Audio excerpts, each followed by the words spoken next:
Honorable Moïse Nyaruga, bonjour. Bonjour. Vous venez de quitter la salle pour exiger à ce que la paix soit rétablie à l'est du pays. Il y a notamment les ministres qui sont nommés dans les comptes du Grand Kivu, Ituri et autres. Pourquoi vous n'avez pas entendu leur investiture et comme ça collaborer ensemble afin de rétablir la paix à l'est du pays? Bon, il faut dire que tout est parti de la motion des députés de l'Ituri qui ont expliqué ce qui se passe à Bunia et dans les environs depuis 48 heures.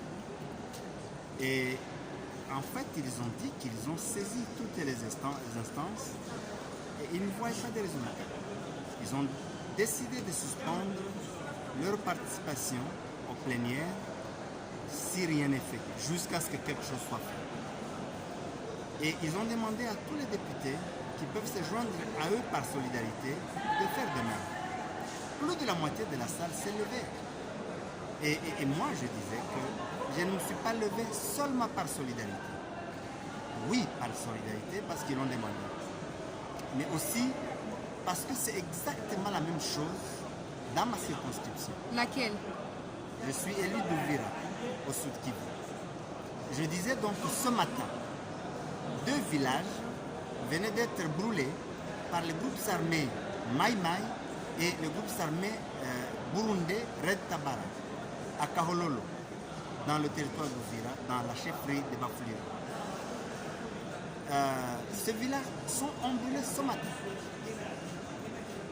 Il y a plus ou moins une semaine, un peu plus d'une semaine, une dizaine d'autres villages ont été brûlés. Bibangwa, Murambi, Marungu et d'autres villages de Kaololo ont été brûlés aussi. Les gens, à part ceux qui ont été tués, d'autres sont en errance, la population est en errance. Donc c'est une question d'actualité parce que je vous dis, c'est ce matin que les Mai Mai et les Red Tabara ont attaqué à Kaololo, Birindiro et Mugono. Ils ont brûlé ce matin. Donc, c'est en fait un message fort qu'on donne au gouvernement. C'est pour dire, si rien n'est fait pour protéger la population et ses biens, ces lois que nous sommes en train de voter servent à quoi? C'est pour gouverner quoi? Parce que les lois, c'est pour gouverner la société qui est composée par des personnes, par des citoyens, par des populations. Et dans les moyens et hauts plateaux, d'Uvira, de Fizi, et dans le secteur de Mwanga, disons le secteur d'Itongo en territoire de Mwanga, on est à plus de 300 villages qui ont été brûlés. On est à plus de 300 000 têtes de bétail emportées.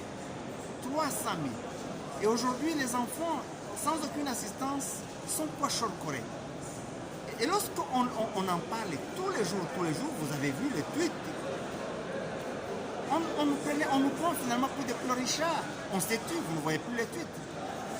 Mais donc aujourd'hui, c'est pour dire au gouvernement que assez, c'est assez. Il faut faire quelque chose. Alors vous avez posé une sous-question en disant pourquoi on n'a pas attendu l'investiture du gouvernement. Malheureusement, les groupes armés n'attendent pas la même investiture. C'est comme si on disait, bon, même si on est en train de tuer, vous ne réagissez pas, attendez qu'il y ait le gouvernement. Non, nous disons ceci. 1.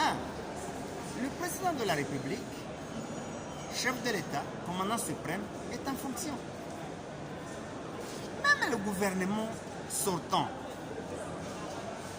il expédie les affaires courantes.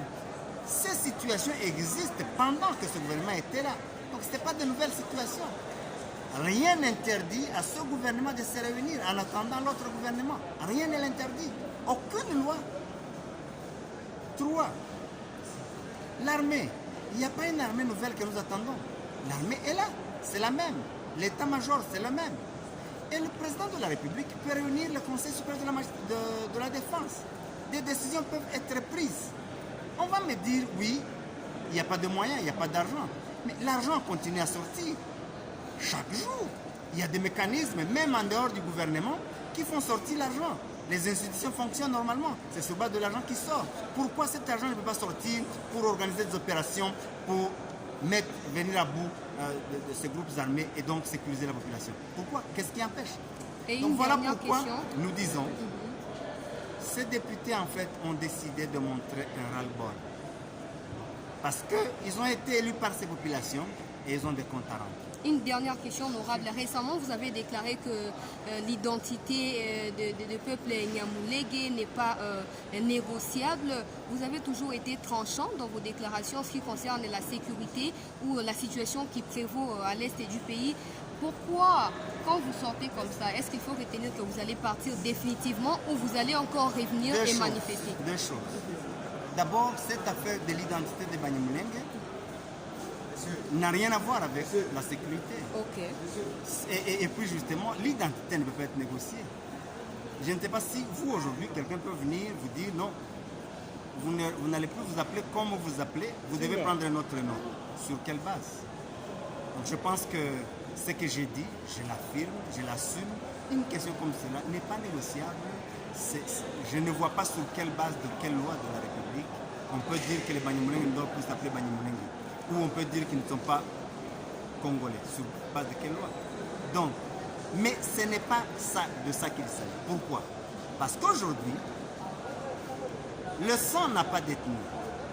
Le sang n'a pas de tribu. Le sang n'a pas de communauté. Le sang n'a pas d'identité. Le sang, c'est le sang. Tout le sang de tout le monde est rouge. Le sang de Banyamulenge est rouge. Le sang de Bafuliru est rouge, le sang de Babembe est rouge, le sang de Banyindu est rouge, le sang des Ituriens, que ce soit les Bahema, les Balendu et les autres, ce sang est rouge. Et donc aujourd'hui, nous demandons que le gouvernement protège toutes les populations, toutes les communautés, toutes les tribus, toutes les ethnies, sans distinction, et qu'il organise des opérations contre les groupes armés locaux et étrangers. Imaginez-vous aujourd'hui, ceux qui ont brûlé les villages dans les hauts plateaux d'Uvira à Kaololo, c'est des groupes armés Maïmaï, mais avec des groupes armés burundais, Red Tabar, qui font la loi chez nous. Est-ce que ça, c'est inacceptable? Merci, honorable. Je vous remercie.